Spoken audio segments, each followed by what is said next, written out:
Hey guys, this is Logan here with Hydra572, here to bring you a quick book review of The Zen Way to Martial Arts. This is a book primarily concerned with the spirituality and philosophical side of martial arts. There isn't a whole lot of, there isn't really any instruction on the actual techniques in martial arts, or when you should be using certain moves, when you should be using certain stances, anything like that.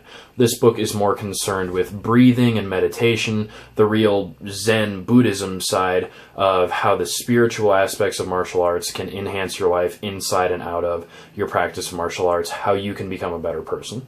I think this is a very interesting text for anyone who's interested in preparing themselves with the tools that they need to address the problems they'll encounter in their day-to-day life. Just like we've talked about how preparation doesn't only consist of having ammunition stored away, having food that you can get access to, carrying a knife with you on a day-to-day basis. How preparation encompasses the spiritual side, being at peace with yourself, at the actions that you might need to take. All of these things are included in my addressing of preparation. And so I think this book is very interesting.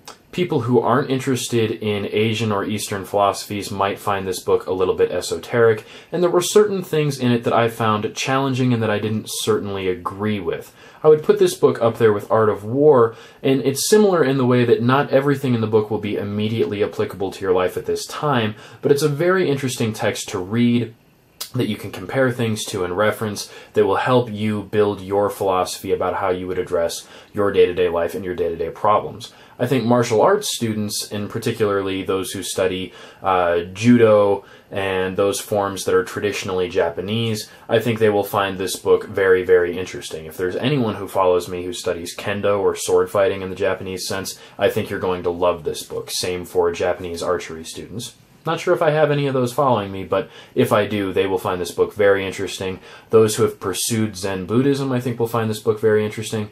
But if you are afraid of concepts that seem esoteric, that are very complex and sort of ethereal, that seem very foreign, Eastern concepts have a very strange way of appearing foreign to the Western mindset. There's very much focus on this book in that you need to abandon the idea of goals and that you need to abandon egoism. And I found that very interesting. It's certainly not something that I could implement in my life tomorrow.